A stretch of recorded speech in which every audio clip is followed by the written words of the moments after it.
first dynasty buy is going to be George Pickens. And when I actually presented this topic to you, Tyler, I said he's going to be a sell for me. And that quickly changed. I went and checked his price. And in my opinion, I think we're just a little far off on what he could be and what his value actually is. I figured moving to the Dallas Cowboys, especially sitting here wearing my Washington gear, this hurts. He's one of those players that, he has the production. We saw last year 59 receptions, 103 targets, 900 yards, 3 touchdowns. Not really a great offense production for him, but when you look at the quarterback play, it wasn't that good either. I think moving over to this pass-friendly offense in Dallas, that's only going to help him. He's still young. He's only 24 years old. We know that the pass catchers in Dallas are going to get the opportunity. Dak's going to sling the ball all over the place. We already got reports coming out that he's going to be healthy and ready to go once the season kicks off. Even with that bad quarterback play, he averaged almost 12 points per game in full PPR. And I think it's pretty impressive because Dak is better than any quarterback he's had so far in Pittsburgh. And I think that, like I said, this offense is going to be friendly towards nurturing a pass catcher and adding some more depth for him to kind of have the ability to not necessarily have to be the guy. CeeDee Lamb's going to be on the other side of the field commanding a bunch of attention. And don't get me wrong, he's going to be fantastic and be a great wide receiver in fantasy. But Pickens is one of those guys that right now, in my opinion, is being valued a little bit off market. I figured he'd be someone that was commanding a first just because of being the wide receiver 2 in Dallas. But he's not. When I went and checked prices over on Dynasty Data Lab, he was kind of floating around a mid-second, a late second. And to me, that's really, really cheap. I would absolutely pay that if I needed to go find a wide receiver 3 for my team with the upside to finish as a wide receiver 2. I totally think that's within the realm of possibility. When you go over on Keep Trade Cut and you look at their rankings, he's 33 overall. And there's names like Ricky Pearsall ahead of him. And, Pearsall's got a lot of opportunity, but I would much rather have George Pickens attached to Dak Prescott and this Dallas Cowboys offense than I would rather have, Ricky Pearsall, which is a complete guess. You don't know that that's going to work out. So in my opinion, I'm absolutely all in on buying Pickens right now. And I didn't think that was going to be the case. Like I said, when I started this, I thought it was going to be a sell. But here I am. Let's buy. Yeah, man, you brought it up and you were saying, man, I'm going to sell George Pickens. And I was like, okay, I can get behind that. I'll buy along into that narrative. And then literally it was like 10 minutes later, maybe that it might not even been that long. And you texted back and you were like, actually, I'm going to buy it. So I am kind of interested in his price. If you're getting him for a second round pick, that's probably a little on the low side. So I think it's probably a good dart throw shot. Like you said, wide receiver 3 that could finish as a wide receiver 2. I want to just kind of throw some names out there. So on Sleeper in our home league that me and you are part of and kind of co-founded, George Pickens, his ADP for this year, which is a half-point PPR league, his ADP is 78. He's the wide receiver 29 off the board. As of right now, the 2 that are the closest to him, you have DK at wide receiver 28, who is ADP 77. And Jameson Williams, who is a wide receiver 30 with an ADP of 79.3. I think you might have hit the sweet spot here, honestly, because I feel like both of those other wide receivers in DK and JMO are probably, they're probably going to end up requiring more than a second to get. You're probably looking at least a first.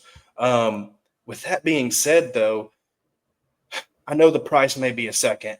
And like I said, value-wise, maybe it sounds right, but I just can't get behind George Pickens, man. I watched him in Pittsburgh. They didn't have much else to work with, so he was always, making these spectacular catches. And I get that he's in a more high-powered offense in Dallas, but we have also seen that offense go off the rails very easily. If Dak gets hurt, if maybe something doesn't transpire the way we think it will. Obviously, CeeDee Lamb is the one. He has no opportunity to become that one there, at least for the foreseeable future, barring some injury or something like that.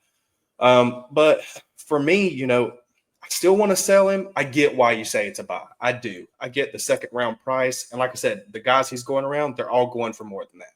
So if it's something that you're just purely looking for a depth piece, and you're just like, all right, I'm going to take a shot, see what happens. Let's do it. That's fine. But for me, I've just never been a big Pickens guy, so I'll stay out of that market. I would still probably sell him based off upside, especially if somebody's willing to give me a first because they haven't caught up to that value price yet, then I would probably still sell him. But other than that, I mean, do you have any reservations about George Pickens this season, especially at his ADP? Like I said, he's at 78. You've got DK at 77 and JMO at 79. So do you, are you picking George Pickens out of those three? Is that who you would pick there? I'd probably take Pickens over JMO personally. I think wanting to, put all your eggs in JMO's basket is really betting on the deep ball, betting on the big play. And I think there will be weeks where he will win you the week and he will absolutely perform and he'll drop 20, 25 points and just be a huge swing in your favor. But generally speaking, I think Pickens is going to have that opportunity to be a stable force going forward. And that's not what JMO is. We know what that offense is going to be. It's going to be Laporta. It's going to be Gibbs. It's going to be Montgomery. And it's going to be Amon-Ra St. Brown. I don't think JMO is going to suddenly come in and be a guy to command elite level volume and then provide the production with that. Whereas I think Pickens steps into a role where, we've seen two pass catchers thrive in Dallas. Michael Gallup had plenty of opportunities. Brandon Cooks had plenty of opportunities. So I don't think that that's going to necessarily be an issue in this offense. And I will say probably the most important part of this, and generally this is the case with every single league, but when we're talking about a guy like George Pickens, because he plays for the Dallas Cowboys, it is going to be league dependent. Most leagues have at least one Dallas Cowboys fan.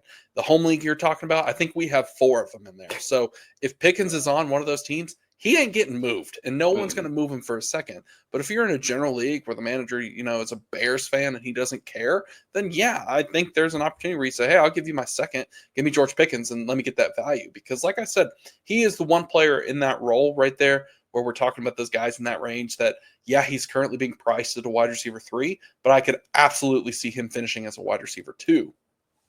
Yeah, I mean, I get it. I get the buy. I get why you would, want to go after the George Pickens type. Like you said, being part of a high-powered offense that, well, we assume is going to be high-powered at this point.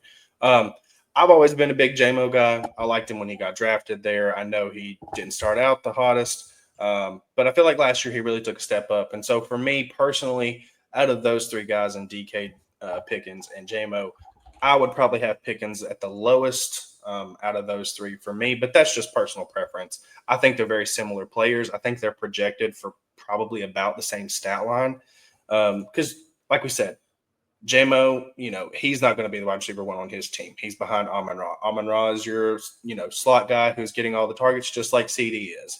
So at this point, you're kind of splitting hairs here, and it's just personal preference. So if you like what you've seen more out of Pickens and you think, hey, man, he can make some difficult catches, I think they're going to throw the ball more down the field than somebody, like Dallas or, sorry, like the Lions.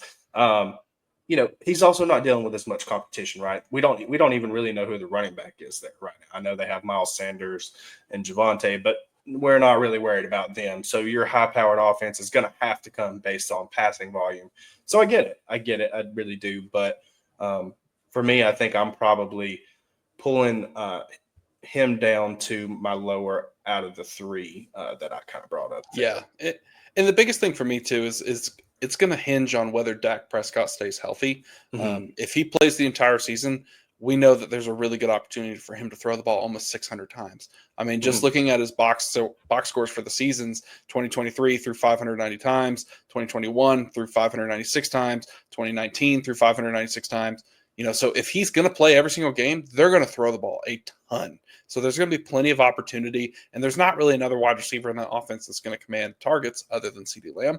And we know we'll talk about the tight end situation later. But other than that, you mentioned the running back play. Not very good. That does not scare me.